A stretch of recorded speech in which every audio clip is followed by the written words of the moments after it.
Guess what? What? Not you, the viewers. You're just me from the other side of the frame. Oh, right, my bad. Anyway, guess what? You remember last year when I wrote this song called 1,667 Words about the NaNoWriMo experience? Well, that song has once again been linked on the NaNoWriMo site, right alongside I Talk to Snake's NaNoWriMo song, which is kinda cool. If you found your way to my channel because of that song, welcome.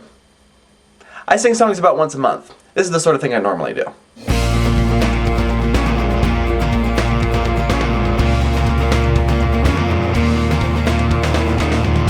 Actually, while I'm on the subject of NaNoWriMo, there's something I keep forgetting to mention. First of all, yes, I am doing NaNoWriMo again this year. It will be my third time. Last year for NaNoWriMo, I finished a novel called Last Places, and I went and did the whole proof copy thing. And my friend Alicia, book 5204, read it and reviewed it on her channel. So if you're curious as to what my NaNoWriMo novel was about last year, you can go check out her video here. At this point, Alicia is the only other person besides me to have read the novel, at least as far as I know. And while you're at it, subscribe to Alicia, because she's pretty awesome. But now, on to today's favorite books review, 24 Girls in 7 Days by Alex Bradley. In my humble and entirely speculation-based opinion, this is one of the most underrated pieces of young adult literature in the world. I found this book completely by chance about 2 years ago. I was browsing my local library back in Ashland, I was browsing the young adult section, and I happened to come across this book. It looked like it had a relatively creative premise and was going to be a fun read, so on a whim, I checked it out. The premise is this: Jack Grammer is your typical awkward, nerdy high school senior with no social life and no love life. He wants a date to his senior prom, and so his friends, Percy and Natalie, decide to help him out. How do they help him out? Well, like any good best friends would, they put a personal ad in the school newspaper.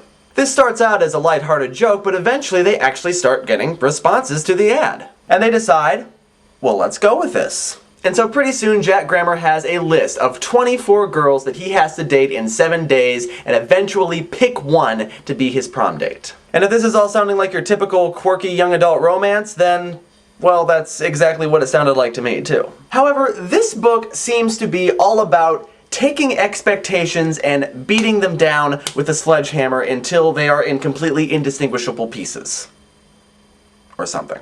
I thought this was just going to be a typical lighthearted teen romance, which would end like any typical lighthearted teen romance ends, with a prom date and an answer to all the questions and a happily ever after, blah blah blah. There are 3 main questions that are being asked during the course of this story. Who is Jack going to take with him to prom? Who is Jack going to end up with? And who's Fancy Pants? Wait, who? Fancy Pants? Who is Fancy Pants? Well, that's one of the questions, me from now the other side of the frame. No, but I mean, who is Fancy Pants? You haven't explained that yet. Oh, right, Fancy Pants. Fancy Pants is a mysterious email writer that Jack encounters during the course of this week and kind of develops a crush for, even though he has no idea who she is. Now, in a typical lighthearted teen romance, all 3 of these questions would have the same answer. But as I've already implied, this is not a typical lighthearted teen romance. About halfway through the novel, it looks like it's going to head in a certain direction. The protagonist tries to search for true love and realizes that his true love has been in front of him the whole time. Yeah, well, that doesn't work. And then about 3/4 of the way through the novel, we think, okay, this is how it's going to end up. This is who he's going to end up with. Yes, it all fits, it all comes together. This is how the novel's going to end. Yeah, it doesn't work out that way either. And in fact, Jack himself points out that this just works out perfectly. All the puzzle pieces fit together. And if you know anything about my taste in story, you know I love puzzle pieces. And in the end, the answers to those 3 questions, who he's going to take to prom, who Fancy Pants is, and who he's going to end up with, they all have a different answer.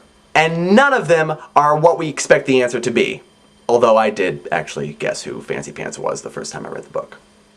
But I'm just awesome. Now, most young adult romances have our protagonist making some kind of great character change or growth, usually involving him becoming less awkward and more confident in himself. And because of this character change, he gets the girl in the end. That's not what happens to Jack. I mean, he goes through the character growth and he becomes less awkward and more confident in himself, but he doesn't get a girl at the end. Jack goes on all of these different dates, and what's wonderful about this is we have many different varieties of girl. There are a few girls who are, absolutely horrible and crazy like you would expect from a lighthearted teen romance, but there are also quite a few girls who have many good qualities, who are very likable, and who Jack could easily see himself dating. The point is not that Jack ends up with somebody, because who actually ends up with the person they're going to spend the rest of their life with in high school? I mean, a few people do, but not that many. You find the person that fits you after high school, after you have lived a little bit longer and know a little bit more about yourself. All Jack ends up with at the end of the story is a date.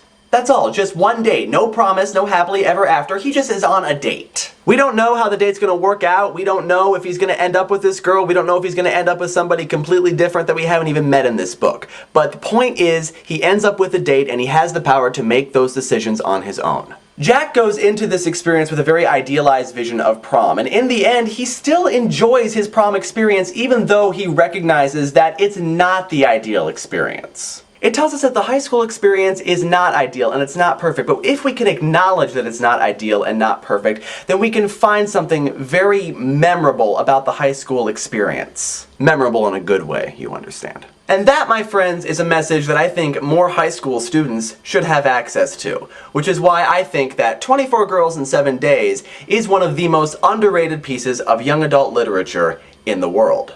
And so I encourage you to go and seek out this book by Alex Bradley. I had to order it off of Amazon. You might have to order it off of Amazon. But do seek out this book and read it. It really is a very fine novel, in addition to having all the fluffy humor that you would expect from a typical young adult romance. And it is quite obviously still on the favorites list, and the next book on the favorites list is going to be Zell by Donna Jo Napoli. And that, my friends, is all that I have for you today. I will see you on Monday, if not before.